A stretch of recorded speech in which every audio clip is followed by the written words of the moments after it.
I'm Tamika D. Mallory. And it's your boy Mysonne, the General. We are your host of TMI. Tamika and Mysonne's information, truth, motivation, and inspiration. New name, new energy, but same old us. What's going on, Mysonne Lennon? I am black, blessed, and highly favored. How you feeling today, Tamika D. Mallory? Doing good. Just, week after week, we keep plowing through. That's it. But I'm doing good. I feel actually very light. I've had some really relaxing and spiritual moments over the last 2 or 3. This last weekend, it was pretty good. Some good stuff happened. So, we take the blows and the blessings all at the same time. Yeah, that's exactly how you got to describe it. You see my hat, right? This is how I feel. And the spirit of you saying us plowing through, I'm just glad that there's no more snow. The streets is clear. It ain't no dirty ice, none of that. It's just like it's setting the pathway for spring to come in. So that's a y'all some thing. Spring thirsty people. I've never seen people so thirsty for spring in my life. I am just tired of cold ice and snow, and I'm just tired of it. Well, listen, they say that the snow is healthy. I told you this, I think last week. They say it's healthy for the environment. So we should be in a good place. We should be like ready for a beautiful spring because we had enough snow. They say that it helps with germs, clears the air. That's wonderful. I didn't know snow served that purpose, but then I forgot that God did all things in perfect order. I forgot about that if it exists, it is here for a reason. I don't know why rats are here, but because I don't think they have a purpose. But I do know they eat all the stuff you ain't gonna eat. No, they eat stuff that I do eat, and that's that. There, yeah, it lies the problem. When it turns to trash, right? When it's all on the floor and No, that's not. They leave. No, I'm sorry. Because, I guess there's good and bad with all things, right? Because you think about snow, and snow can be beautiful, but also very dangerous if not handled properly. So I get it that all things have the good and evil of life. And, so cool. But no, rats, they don't need to be here. There's nothing. I'm going to look it up because, I'm gone. I get it. I know the people listening and watching will say, I cannot believe these people on here again, that this girl is bringing up these rats. That's what everybody says. The mayor's office in New York City is like, Tamika Mallory is sending emails about the rat. Because it's about to be spring. They coming back with a vengeance. They have been unable to move around the way that they're used to. So it's about to be back on. But anyway, I will not be derailed by that conversation. But speaking of the good and evils of life, last week obviously was just a whirlwind of Target Gate and a whole lot of other things. It's funny because people see what they see and know what they know, but they have no idea that there's a bunch of other stuff going on. And this last week was just like all kinds of things that we were all dealing with until freedom was like either putting out fires or, dealing with different courageous conversations. It was just last week was crazy. And it spilled over into this week. Yesterday, we had a really powerful all-day meeting with some folks that, we've had just to come together and do our unity conversations. And like you said, like I said, courageous conversations. And that has nothing to do with Target Gate. That's some whole other thing that, we were working on all day. And so I feel like it's like the internet now makes it possible for people to see the sausage of how all of this stuff comes together. There's nothing new under the sun, as Cora Berry and my mama Vancille Mallory would say. All of the things that people are seeing are things that have happened ever since. Like there has been no movement where there's not drama and people, calling out folks, you know, it's different though, because it depends on how you do things, but that's neither here nor there. Nevertheless, there's always been these conversations, the struggle and the tension of the movements and the local and the national folks and all of that. This is not new. In fact, you know, over the last several days, I can't tell you the amount of people who have sent me clips or excerpts or videos of older tapes or older recollections of things that happened in the movement in the past. And they're like, hey, make sure you study this or read this so you can kind of understand some of whether, if there was tension, like what did they do to correct it? Or maybe at times they walked away and did their separate things, separate moves. And so I feel like the only thing that's very different is that you didn't have social media where it immediately hits the wire and people just move with information, whether the information is accurate or not. And so that's been like the thing of the week. And I really do appreciate those though, who rather than publishing a story or just picking up what they see online, have called us to say, hey, can you give me your insight on what's going on? Or let me give you some time too to talk through your perspective, because that's not really a thing that people always do when they're looking for clickbait. And they're supposed to be journalists, by the way. Well, you know, what I say is this. Somebody who does something in good faith is going to do it properly, right? And when you actually want to know the truth about something, then you're going to take the necessary steps to get the truth and just try to understand what's going on. And when somebody doesn't do something in good faith, or they don't care to know about the truth, you know, or they just want to be entertained by the lie, they're going to go with that. And those people you'll never win over. Don't matter how much truth you can scream truth in their face, you could show them paperwork, you could show them a video, they gonna want to believe. It's like a Trump supporter. I don't give a fuck what you say to a Trump supporter. He is with Trump. They could tell, you could show He him, or she, he or she. he or she is with Trump, and you don't matter how much you prove to them that he ain't shit and he did this and he did that, they not moving off that square. So you just got to let those people be where they be, and you just got to continue to move in good faith and deal with the people who move in good faith. You know, Yeah. and luckily we have some good actors who actually, you know, want to get to the bottom of the truth, because there's definitely more sides of a story than two, but that's neither here nor there. You know, I've learned in the many years I've been in this movement, not as many as you, but you know, you cannot debate, argue with anybody who is hell bent on you being wrong. They just continue to move the ball. They're gonna ignore facts, and they're just gonna stay where they are. So that's it for me. Yeah. You know, I would say though that I think it is true that you can't argue with people who are determined to like you said, they're determined to say that you're wrong no matter what.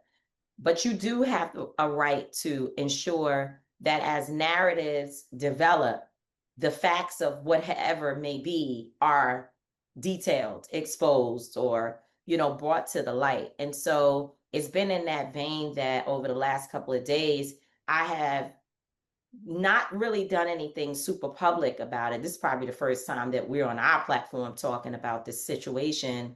But I have, when people call me, been laying out the facts.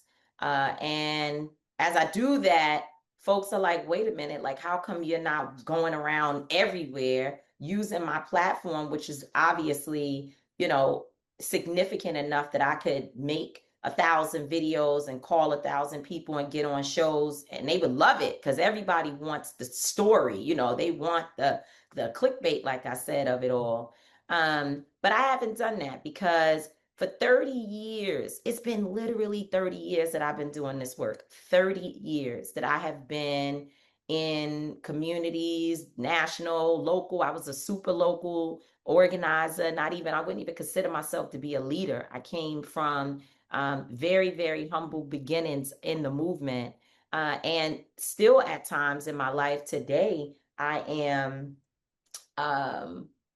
I am, while some people consider me to be a national voice, still the fire that burns in me really comes down to my passion or my concerns about things going on in my own community. Like that should be, no matter how much your life expands and how much you cover on a daily basis, you should always be somebody that cares about home. And so no matter what I'm doing, I'm always still connected to the politics and the organizing that happens in New York, which is why I understand the whole need to bring and continuously put the awareness and spotlight on people who stay and knock the doors and do the local community work. That's very, very important to me. I've always been one to do what I can. And I know that, it's not my first time at the rodeo. So I understand that there are challenges whenever you have national voices. The media does a piss poor job, as Joyanne Reed would say, of ensuring that they tell a balanced story. That's always been a issue. And so I recognize it, which is another reason why I think I'm not as moved when I hear people trying to discredit me. It doesn't move me like it used to. Back in the days, I would be all like, oh my God, I can't believe it. But one, I understand the trauma, and two, I don't care because, like I said, 30 years of my life I've been putting in work, and the people that matter know. The folks that I need to continue to support me and to be with me are people who they've been reaching out, they've been tagging me, they've been saying and just being like, we love you and we need you to continue to do your work. So we don't change that. We don't shift based upon people howling in the background. Now, with that being said, I think the conversation around who started the Target boycott first is, for me, it's a distraction. And I guess it's a distraction because I know that there was a Black woman who made the call for the boycott first, really first, not the first revisionist history that other people want folks to believe because it fits their narrative that they were victimized. But the person who really was the first one to call for a boycott was Senator Nina Turner, who called me. And we actually have like screenshots to prove it. This is not something that we're making up because it sounds good. No, there's actual posts that are out there that clarify anyone's questions. I've had a number of people in the media call me and say, can you help me understand this, right? And then when I provide, I don't even talk. I wish I could show you a text message. I got a text message from somebody in the press, and they said, well, can you explain to me, they're saying in Minneapolis that you all co-opted the movement from them. Can you, shed some light? Why would you guys do that? And I don't do anything except send them the 3 posts and say, look at these dates and call me back. And in every single situation, they like, what? Like, I don't get it. I mean, the dates are the dates. On January 25th, Senator Nina Turner post calling for a boycott to begin on February 1st, period. That's a fact. We Are Somebody is her organization. We Are Somebody put that post out. She said, she didn't say, I'm figuring it out or we're gonna get back to you. She said on January 25th, we are calling for a boycott on February 1st of Target. That same day, one of the local organizers in Minneapolis sent out a post, or posted rather, something saying, hey, I'm upset. I know you're upset. Can't believe what Target has done. What do you all think we should do about it? Give me your ideas. Share with me what you think. Good community. That's great community input, letting people give their ideas, thoughts, and whatnot on where they should go. Days later, the local community, the local leaders held a press conference in which they announced the same thing that Nina Turner was saying. February 1st, they're beginning a boycott. So if we want to get into timelines, right? The facts are the facts, the dates are the dates. They are now on the screen so that you all who are listening can see it for yourself. So those of you who have ran with this conversation that we co-opted a movement from local leaders, that would be impossible strictly based upon the facts that on January 25th, a Black woman named Nina Turner was the person to call for a boycott of Target. Well, Tamika, why haven't y'all said anything? You led us to believe that what we were being told and what we're seeing in all these outlets is factual. Well, the reason why we haven't said anything is the same reason why for the entire year of this in piece, the entire year, this conversation has come up of whether or not we stole the idea from, because that's what co-opting means. It means that the folks locally had an idea, and we as people who are national, quote unquote, took that idea and we decided to move forward with it and act like other people didn't create the concept, the idea, or go forward with it first. That's what it would mean to co-opt someone else's idea or concept. And obviously, based upon the facts that you all are looking at right now, that's impossible, because unless Nina Turner got into the minds of people she never had a conversation with, the fact that she posted something on January 25th would technically mean that it was co-opted from her. But we ain't gonna go there because she doesn't even, that ain't even in her mind. And for the entire year, while people were throwing this at us, because we heard it here and there, we said nothing. We said absolutely nothing, because the conversation, even me today, with all the things we got going on in the world, taking the time to go on a press run to try to correct or to show the receipts and all of that stuff is the most petty thing ever. And quite frankly, if I'm you, the person who's listening to this today, you might want to know, because it's good to just know what you're dealing with, but you want this conversation to move quickly away, because Trump them bombing other nations and doing things that could get us killed. They cutting SNAP benefits. They are having people kidnapped off of our streets. Hundreds of thousands of Black women are out of work. I saw someone talking about Black men rapidly losing jobs as well. Budgets have been cut. People are struggling. Food prices are up. Inflation is out of control. Access to good health care is almost non-existent for people who live in particular communities.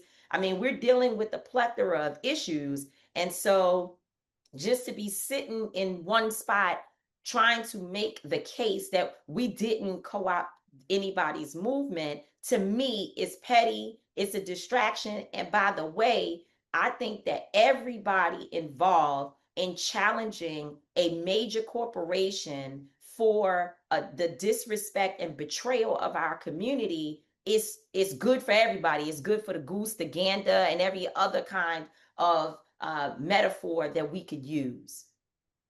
And that makes sense, because it makes 100% sense. I think for me, right, because I'm always like a fly on the wall, right? Because since we do work together, our organization is together 9 out of 10 times when these situations happen, even when I'm not at the forefront, I'm right there.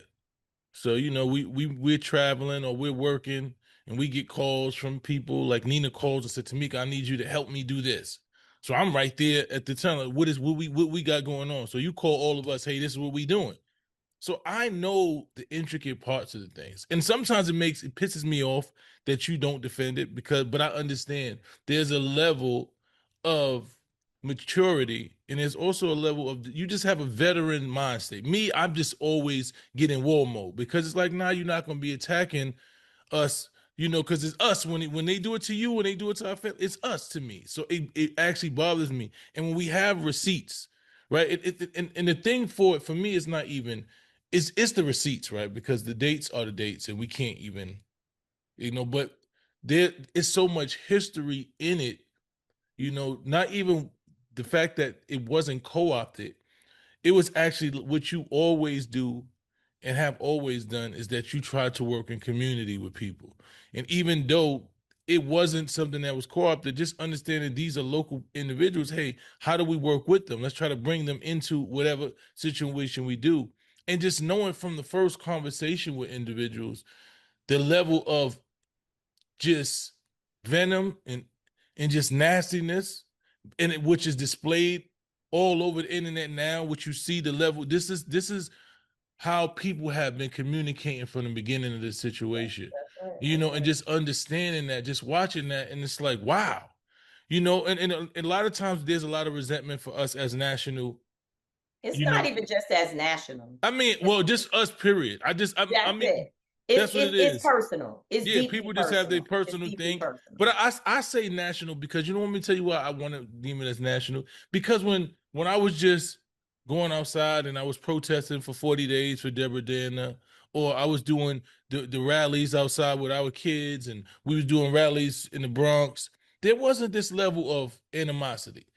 Until those things start going nationwide and you start doing things nationwide and people start seeing you, there becomes a resentment because they see you in places that they're not, right? So what I started to understand that comes with the territory, right? So I understand you've been doing it way longer than me. You've been with the top activists and leaders and all of this in the world for majority of life, so you've seen them receive this. But I think for me, it's because I come from just such a genuine place, right?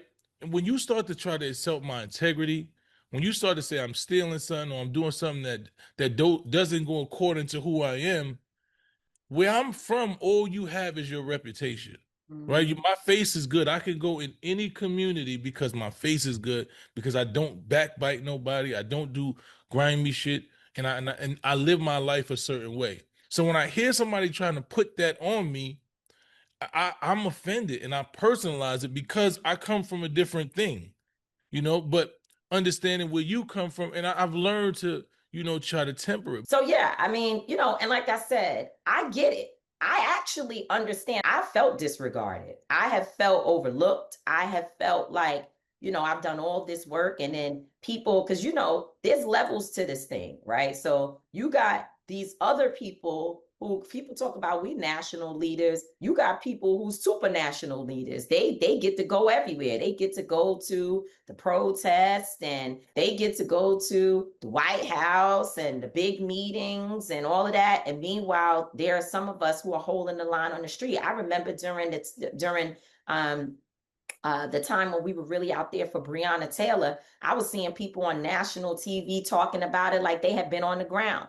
They ain't sent a dime. They weren't involved at all. Hadn't done any work in terms of the blood and sweat that we put in that. And by the way, again, the sausage making, we had beef and challenges there, right? In Kentucky, especially when we first got there, it was up sometimes with people, who the hell are y'all? But at the end of the day, Breonna Taylor's family was like, don't y'all leave us. We need you. You need to stay here. And there were many people in the community, some that we started out and things was pretty rocky. And by the time we got to the end of 4 years, they were like, wow, not only did they come, but we brought our resources. When we raised money, we gave out millions of dollars of the money that we brought into the people of Kentucky, everything from cash apps that people need to keep their houses, to folks to feeding people with grocery boxes. And guess what? There was people that said, oh, it ain't the right stuff in the box. What I'm gonna do with eggplant? I don't eat eggplant. So it's always gonna be something, no matter what. You bring a box of free stuff, and there were people when we took it to different communities. We went into, I think it was like a Somalian community, very quiet community that didn't even want to open their doors. But after a while, they got to see this. Okay, there's actually video of us there bringing boxes, knocking on doors, dropping off food, small community. And as we were doing that, those people, the people who really, really seriously were like, thank you and appreciative of it, they were like, man, we'll cook up. I'm about to go, Claude, I'm no longer saying chat, I'm saying Claude now for a while, those people who were like, let me go Google or look up how to make eggplant, because I appreciate the fact that you bought me something that you had, and we got that. Thank God, Trader True contacted somebody. Like, it was real work that went into what can we do not to just come into this community with this big rush of protest, and it's a police state because we're here, we're bringing all of this extra energy. What can we do to provide some relief to the community? And some people didn't like it, and then there were others, the majority, who did. So it's a contact sport, and I tell people that all the time, because when people text me and they like, oh my God, are you okay? Like, I'm praying for you, because for them, when they see folks coming at me and all of this drama that we are experiencing, they get like immediately stiff. Like, what do we do? It's fight or flight, right? And I've been calming people down to say, let me just tell you that when you do what we do, which means that you are moving around for real. We do this podcast, but this show is really, it is a tool for us to get information out directly about what we're involved in or our thoughts on issues that's happening around the nation and around the world. But it does not at all take the place of the actual boots on the ground, the physical movement. We was in the community yesterday, again, for 7 hours, 8 hours in back rooms, dealing with real serious shit around organizing in New York City. And we do that in different places around the country. Like, we was with real people that do real work all day yesterday, helping to plan what it looks like for a broad movement of folks who come from all different perspectives to unify in order to accomplish a goal together. That's the real work, right? And so later in the month, you'll see the fruits of it when they come forward to talk about their plans and all of that. And that can be done through our podcast, but the podcast isn't the work. The work is on the ground. And so I get it. I understand the need for everybody, not just locally, but everybody, because even as a person who's considered to be a national leader, there are moments when folks who are the supranational leaders seem to have a more prominent position in getting attention for work that we're doing, right? So it's a trickle down effect. And no, you will never see me using slander as a way to describe it. And to your point, I made a post the other day, just let somebody talk long enough and people will begin to see. Because I went from folks like, oh my God, did Jamal steal this woman's idea? And then I corrected, always had the receipts, just never took the time to go through that, right? And I corrected and say there's no way that can happen when Nina Turner, a Black woman who is being completely erased, that she is also a Black woman, called for a boycott, and she called Jamal and myself. So when I explain that to them, they're like, but they still feel like, well, damn, I can't believe that you guys would just like go and just take their idea and act like they never came up first with the idea of a boycott being on February 1st. And so they'll say that to me, and you can tell that they really feel concerned. After they get the information, it's kind of like, but the nail is solid in the wall once they listen to the venom that is being spewed against us, not somebody who is just stating the facts. Because the next question most people ask me is, well, why couldn't all of y'all work together?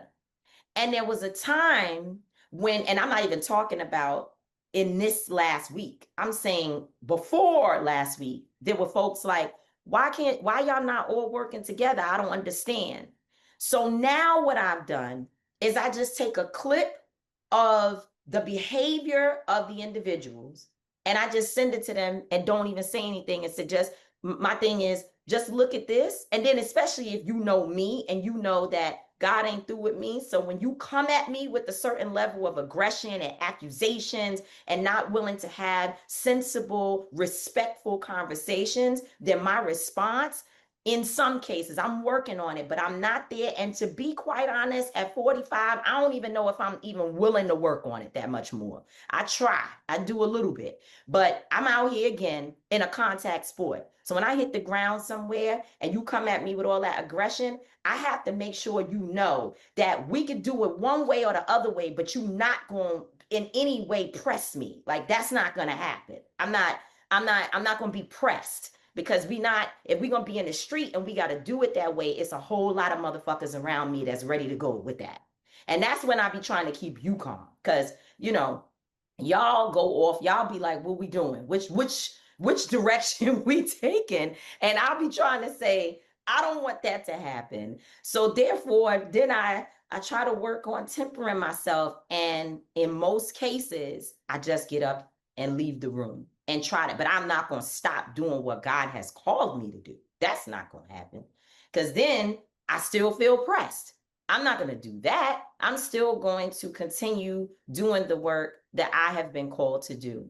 And so I guess the lessons, and not I guess, there are many lessons. Oh God, I mean, I can tell you the things that I sat with and thought about over this last week about, where I could have done things better in terms of not a local dynamic, local, national, all of that stuff. I'm not even talking about that.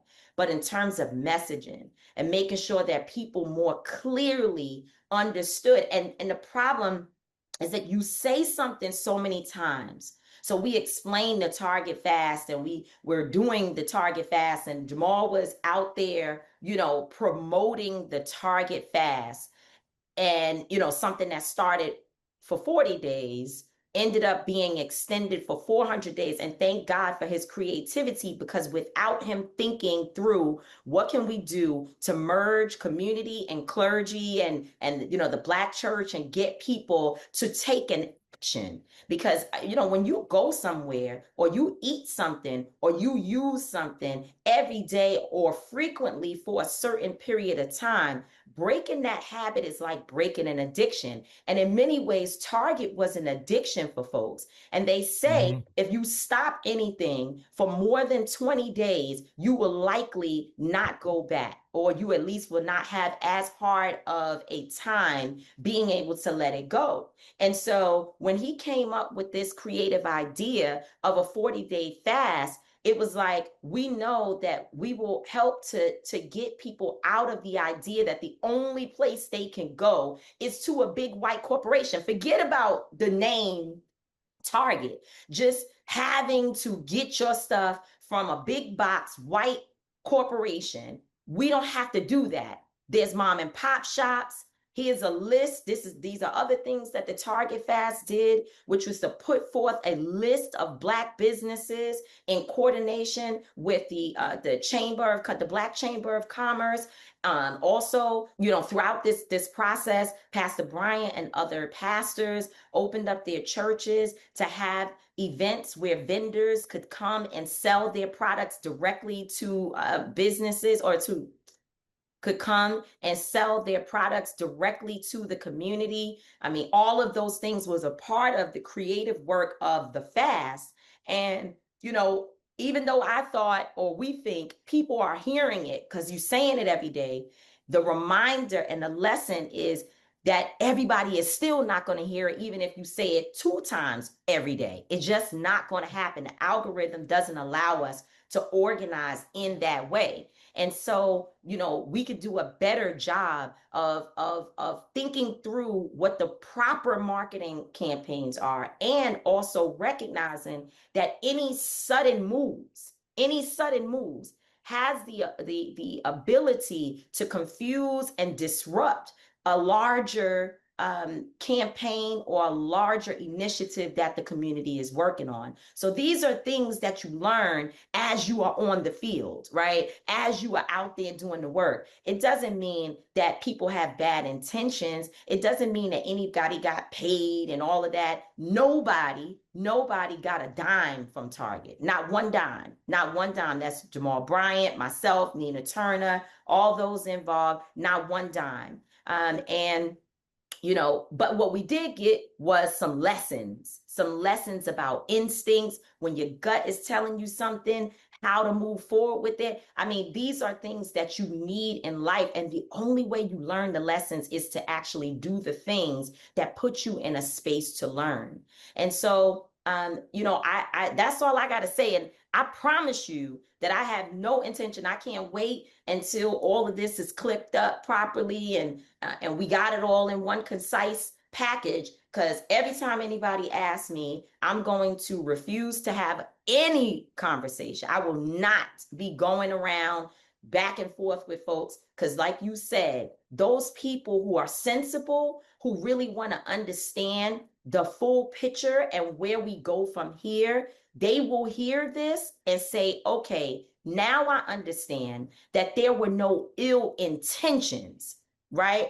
There's no ill intentions. How we can coordinate better, organize better, all of that is stuff that I wish there was an easy way of doing it, because guess what? They ain't been able to do it in all of these movements at times. Sometimes, and we done had knockdown dragouts that in the end we come outside and everybody is together. Those situations happen, but it's a balance of maybe 50-50. We don't walked away from many tables, and people have walked away from us. When we asked to be able, and other people like Roland Martin tried to work on bringing us together, the folks there in Minneapolis and us, they refused. And this was months after February was when, like late January and February is when we started talking. And then by the time you get to April, because obviously it fell apart, and by the time you get to April, folks like Roland Martin are trying to bring us back together. We were prepared, we said yes, and they refused. And that's okay. Well, maybe it's not because of all of what we have seen at this point, but nevertheless, it is what it is. And again, you learn these things as time goes on, that we have to be able to couch, table, sat down our personality issues and figure out the best way to be able to work on behalf of our communities. So I get it. I understand all the perspectives. I understand, and I understand the community saying we confused and we're pissed, right? I get that. I understand that. I understand a local community that is going through a lot. There's all kinds of oppression happening to the people in Minnesota for various reasons. They have been through way too much, and they are constantly up against being on the front lines of having to fight things that's happening across the nation, but coming down on them in ways that's unthinkable, whether it be George Floyd or now the kidnapping, the ICE kidnappings that's happening that took the lives of many people, and two people we watched with our own eyes the trauma unfold right there. And these folks have been doing their work and out there making it happen. So I understand that perspective. I understand the perspective of those people who want to protect and preserve the intellect, right, of Black women, right? I completely understand that. And I also understand the call in from the larger community to say, I can't believe y'all couldn't get along to be able to do this work together so that we can make impact for long-term impact. So I get it all. I get it all. I respect everybody who, has been walking with all of these different contradictions, but I can't let people say that we co-opted and stole a concept from someone when 5 days before ever talking to them, Senator Nina Turner, a Black woman who called me and asked for my help, had already made that call for the boycott to begin on February 1st. So that's it. When y'all folks get together and clip this, Mysonne and Janice, we're gonna take it, and anybody that wants to know, we will use it as a way to help them be informed as to our truth, the truth, our perspective, and the love that we have for the community. That I ain't got, I'm not here trying to beef with nobody, so I'm not even getting ready to talk about it. That's it for me. God ain't really done with me, so I'm not gonna say nothing. You got what you got. I'm just saying, for me, You said you wasn't gonna say nothing. Now you saying you gonna say for you. But for me, I'm just Which saying means you want to say the thing. but my integrity is just Yeah, it's not in question. okay. Moving along. That's it. It's never Thank, been a question of my integrity. thank you. Moving along. Moving along. We So move. this weekend we did our event, our 5-borough criminal justice reform tour, which started in the Bronx, in my neck of the woods, in the High Bridge section. Shout out to the High Bridge Green School for hosting us.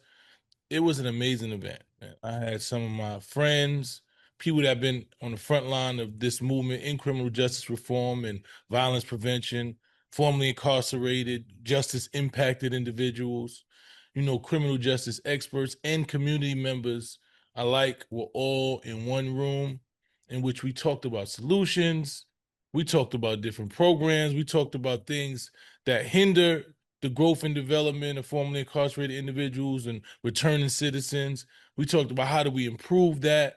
We talked about schooling. We talked about, the trajectory into crime, into the prison system. How do we prevent that? We talked about restorative measures. We had people cry on the panel, brothers that I've known for years who have been street dudes who have turned their life around. It was just a real touching conversation. We got input from the community who talked about what they wanted to see, because we really just want to galvanize this energy and get this data. Because when we talk about criminal justice reform, those directly impacted have to be the solution. And then we want to also educate the community who don't know what goes on inside the criminal justice system. Right. They're misinformed, who have getting sound bites and narratives that, oh, if you commit a crime, you're just a criminal. If something happened, your life is over, and all these things. So we want to inform you that us formerly incarcerated, because I'm formerly incarcerated, us individuals, we have something to provide. I remember when I was appointed to the transition team for the mayor of New York City, the backlash that I received from my criminal history, being labeled a crime boss and having my picture on the front of the newspaper in a negative light. And it just showed me how they want to label you as probably the worst minute of your life. And they want to make it seem as if that's who you are, even when you have done the thing.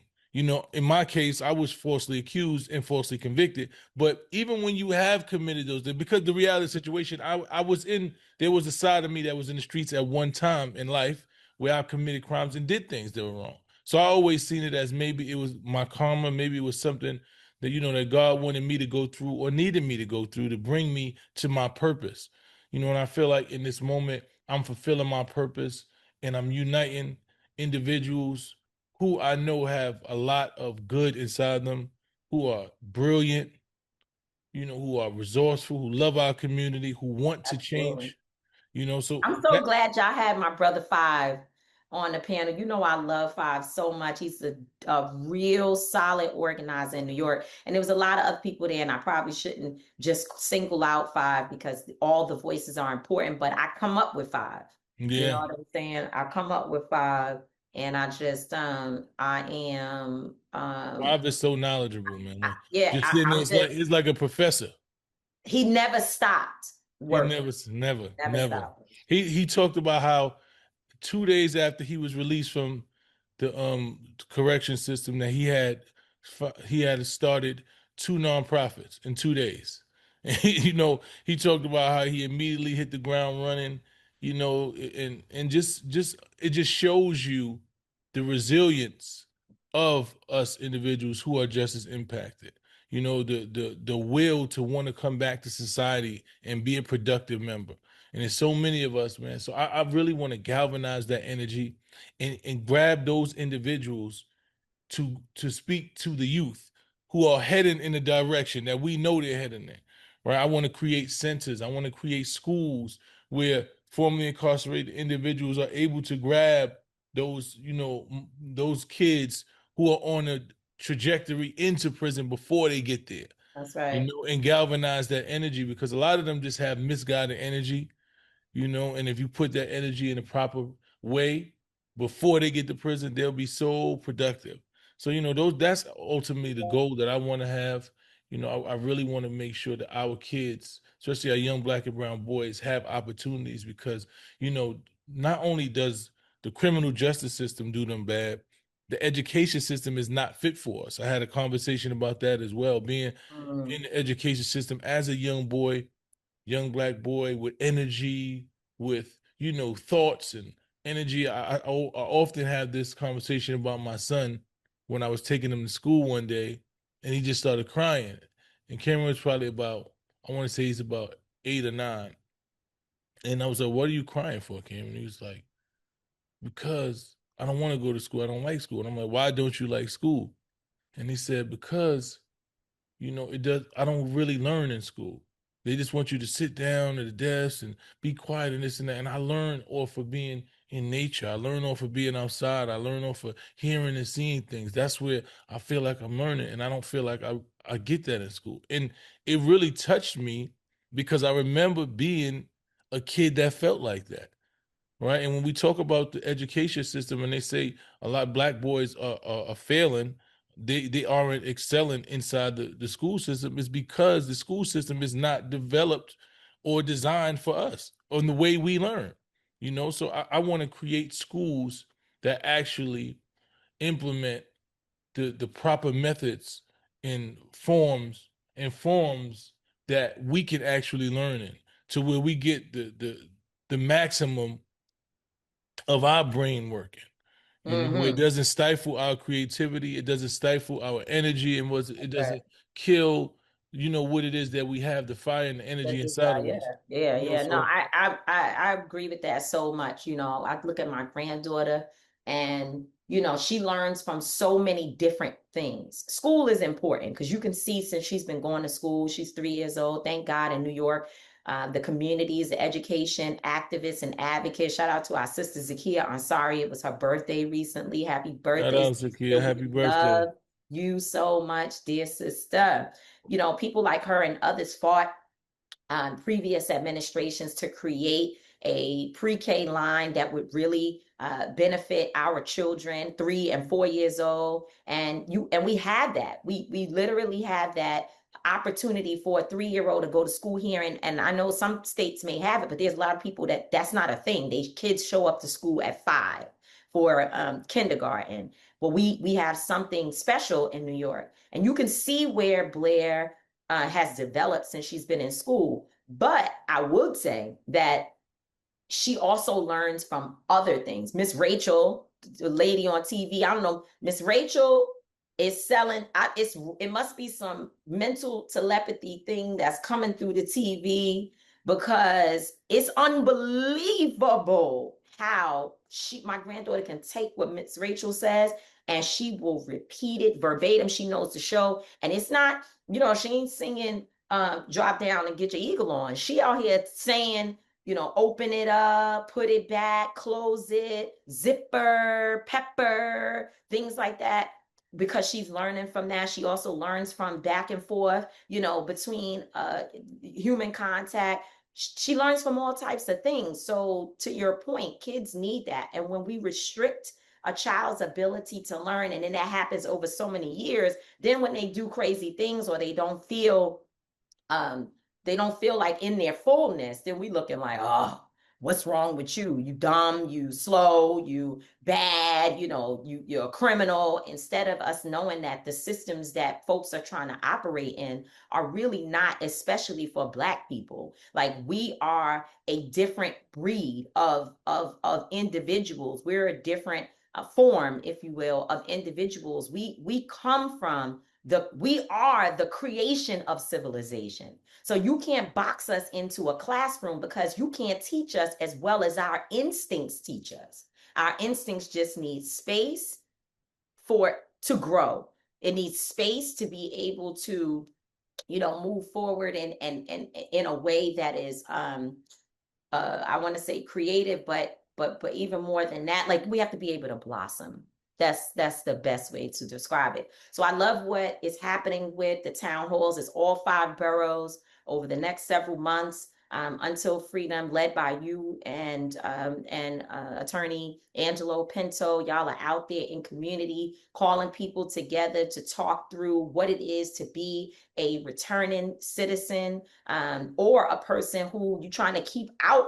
You don't want them to become a returning citizen, and people who are inside dealing with the challenges of being incarcerated in this moment, and looking at all the collateral consequences, looking at, I thank our brother Jay Jordan for giving us that terminology, because it's so real, and just understanding what this system does to our communities in general, and sometimes the F stuff we be doing that gets ourselves in situations where they can easily suck you up. So 5 boroughs, look out for more info. The first one, I wasn't there, but I can tell from the feedback, from the photos, it was powerful, it was strong. Let's keep building. Community, come out. This is the stuff that you said you wanted to see as a result of us being a part of the transition team for Mayor Mamdani. We are not going to stop the work just because the transition team itself has dissolved, because now he's no longer transitioning, he's actually in office. But we haven't stopped our work, and thankfully we are working with an administration that actually respects the recommendations, the thoughts, the ideas of those of us who are involved. And we also will be collecting data for people to be able to see it in black and white, what some of the issues, if you will, are that's at the forefront of the criminal justice system. So shout out to you, Mysonne. Good work, good work. Shout out to Brother Angelo, and let's just keep building. That's right. And also the solutions, not just the problems, but we coming with solutions as well. Absolutely. I love it. I saw y'all doing something on the boards where people are putting the issue, the solution. So that's good stuff. Thank you. Thank you for doing that work, because we know it's really, really very needed. I'm not going to do a thought of the day today because I thought all of what you heard, but I guess I can do a short thought of the day, because if Janice was here, she would say, "Never I need it for my work." And so my thought of the day, very fast, is I watched, Tiana Taylor responding to someone who, a security guard who shoved her during the Oscars. I don't know if she was at a party or whatever. I didn't look that deep into it, but I know her. She's like all about like peace and tranquility, ain't trying to have drama with anybody. And so for her to have to respond to being physically touched and say to a person, "You're very rude," and basically don't shove me, and also knowing where she comes from, that she's cool, but don't push me too far, because I had to, like me, revert back to some stuff that I be trying to contain. As I watched that, it made me think about Kelly Rowland. And I've seen a few people, I thought about it before any commentary online brought Kelly Rowland up, because I didn't forget. But now I see that others like mine think alike, have started talking about when Kelly was at, I think it was the Met Gala, or it could have been a different event. She's walking up the steps and you can see she had an encounter with a security individual who happened to be a white woman. And you see Kelly like letting her know, "Don't touch me." And the thing that came to me is that we as Black women are constantly having to deal with people putting their hands on us. Like, this is a real problem, that we're constantly having people touching our hair, touching our bodies, violating our space, disrespecting us, whether it be with words, with their actions. I literally can't go. You and I were together when I was telling the owner of a restaurant that people who are our friends, that they were like, "Well, why don't you go to a Pilates class in this other community?" And the community that they were suggesting is an all white, basically not all white, but it is a primarily white community. And I said, I can't go to a class in that community because I already know what to expect.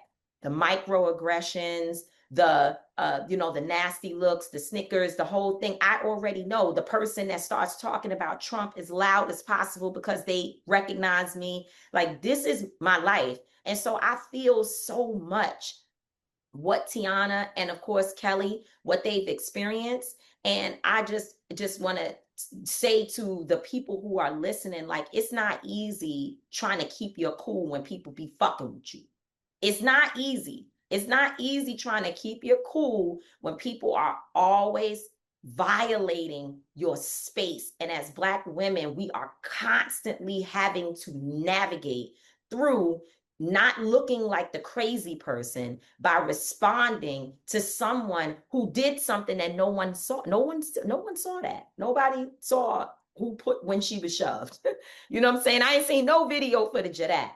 But we know because of her reaction that she felt disrespected, and it's sad. And these security people, I'm not sure who's training them. I'm not sure why they have it in their minds that they are now God. And we talked about this on a show many shows ago, that these security folks have it in their heads that somehow they are the beginning and end of justice, if you will. Not even, I don't even think that's the right way to describe it, of disciplinary actions. Like, they think that they have become another form of law enforcement, which is problematic in and of itself, because guess what? Law enforcement is also being taught that it's okay to violate people's civil rights. And therefore, we watch that same behavior just trickle down into anybody that has a badge, that thinks that badge gives them license to disrespect people in general, and particularly Black folks. And it needs to be addressed on the highest levels of training. People need to be fired. Folks do not need to be allowed to disrespect other communities or other individuals just because they think they have some form of authority. You're 100% right. I always have issues with security. I don't know why. It's just that they feel like they have to be aggressive with me or push me or get in my face, and it's like I don't do well with that. Like, I do not react well when you are trying to over aggress me. So like I'm getting a lot better. Like, I've the last few situations I've kept my cool, but I really, because a lot of the security guards just want to abuse their power because they feel like they have power. They want to show you that you can't stand here. And if I tell you to move, you have to do something. And this and that. And it's just like me, I'm not going to be oppressed. I'm just not, that's not my thing. I shall not be moved. I I should shall not be not be moved. moved. So, shout out to my sis, Tiana, for, just speaking her mind and letting know that, hey, you're not going to just be pushing me. Yeah, You because she know? could have punched the person in the face. Like, Yeah. I know she got that in And her. she said it straight up, like, if we having a good time, everybody's having a good time. Don't come in here with that energy. Because Right. that'd be the shit. It's like you mad, maybe you mad because this is not your thing, and you at work and people's enjoying, like, instead of just, letting people in. This is the biggest night of my life. We won awards, we dressed up, and you here being overly aggressive. Like, yeah, we got our good clothes on. You know what I'm saying? People's enjoying. We ain't see each other. You got the biggest stars in the world, and you in here being overly aggressive to people. Like, for what? Like, you listen. I don't know what happened at home. I don't know what you got going on, what you're not getting at home, whatever. But don't bring it here, because we in a good space. You know what I'm saying? So shout out to them for that. Yeah. So anyway, I personally have to go because I am getting ready to go to a conference call where a lot of folks are coming together to talk about the women of Bedford Hills Prison in New York. They are dealing with some real serious things there, and I'm not going to get ahead of myself by talking about the details on the show, although I know many of the issues. But just so folks know, there's some breaking news around the women who are incarcerated in Bedford Hills. People have died. Wow. And folks are really being, as you said, oppressed in that jail. And this is not, there are some people who think, well, they're in jail, but no, you have human rights. You have human rights, you have civil rights. Jails are supposed to be good stewards of the resources that they have to incarcerate, but not to harm people. And in this situation, these women are being violated times 10. And women often don't get the support that they deserve. We've worked with, helped, supported a number of male facilities and people who are incarcerated. And this time I'm very not excited, because that would be the wrong word to use, but I am Eager. You eager is good. Thank you. Thank you. Yeah, eager. I wouldn't even want to say that. I was going to say something else, but eager is the right word.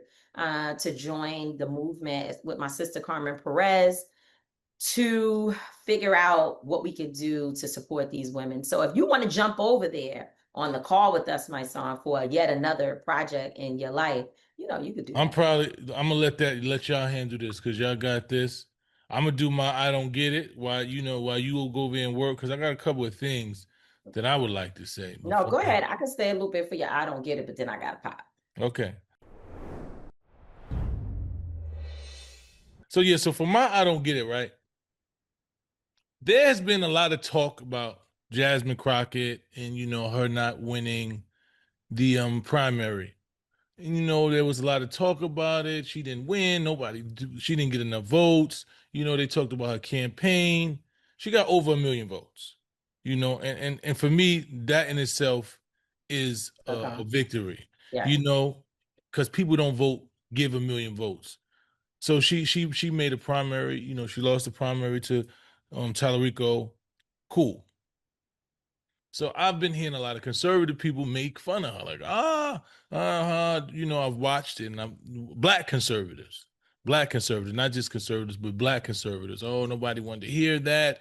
She was popping the neck. Nobody wanted to hear the ghetto this, and she did this and that, and I just listened to it. Now, on the other hand, we have Wesley Hunt, right, who was on the conservative side on the primary. Now, Wesley Hunt is supposed to be clean cut. He's the clean cut black man. He speaks properly. He does all of this, and he's the good guy, and he got barely 200,000 votes. Wow. He wasn't even in the running. Like, he was like in 3rd or 4th place. Wow. Right? So what I don't get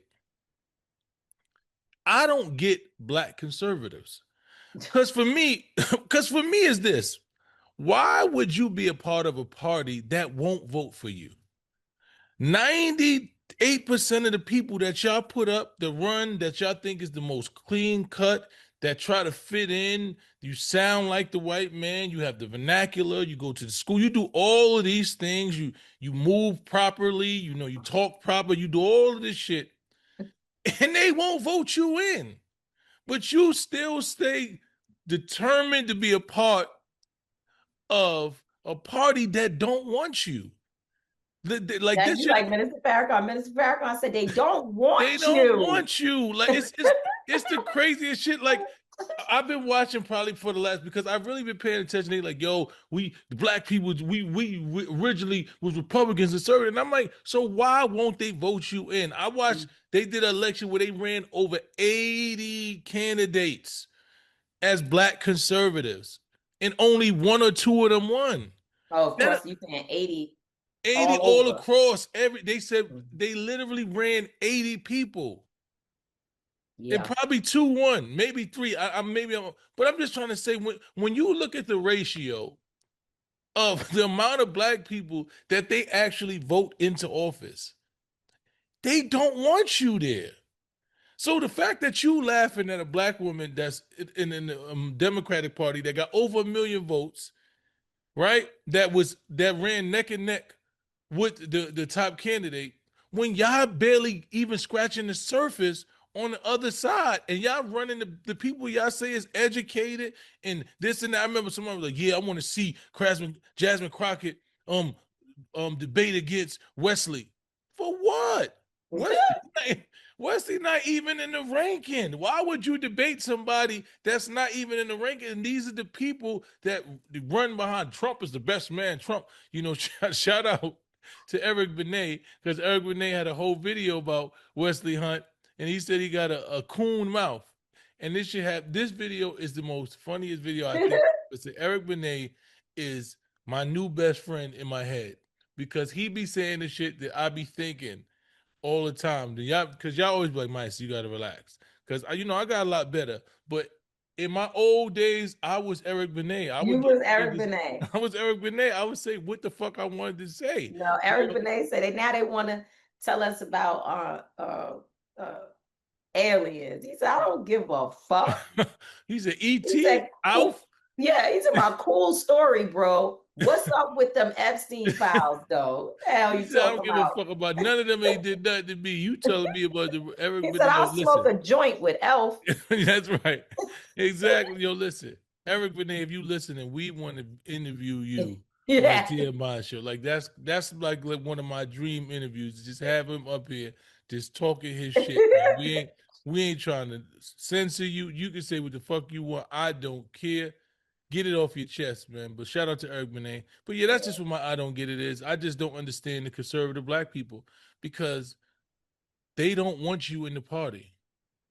Every now and then they would like to use you. They like to use you, but they ain't gonna do anything for you. They're not gonna elevate you unless you lose your soul. Exactly. Like you gotta completely sell everything, like your ass, your soul, your brain, everything completely. Like you gotta go through a whole bunch of shit to actually get voted. It's just that they won't. I'm like, yo, Wesley Hunt ain't all of that ass kissing you did, like all of that Trump's a good guy. And Trump didn't even endorse you. Like it's really, this should be so weird, man.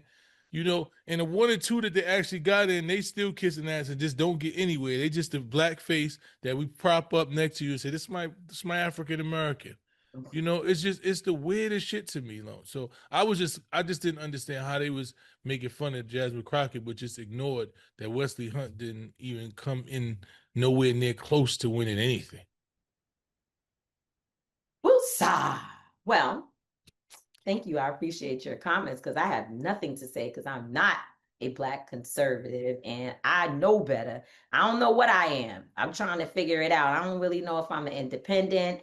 I vote as a Democrat most times, but I got concerns with that. But I am so far away from being a black conservative, I couldn't be further. So I can't explain to you why they do what they do. But I'm sure that when this gets posted on your page, it's going to be a big, big conversation. I can't wait. And with that said, we come to the end of another episode of TMI. Make sure you continue to support us. Go follow us on Instagram at TMI_show. Follow us on YouTube at TMI Show PC. I'm not going to always be right. Tamika D. Mallory's not going to always be wrong, but we will both always, and I mean always, be authentic. Peace. Salute.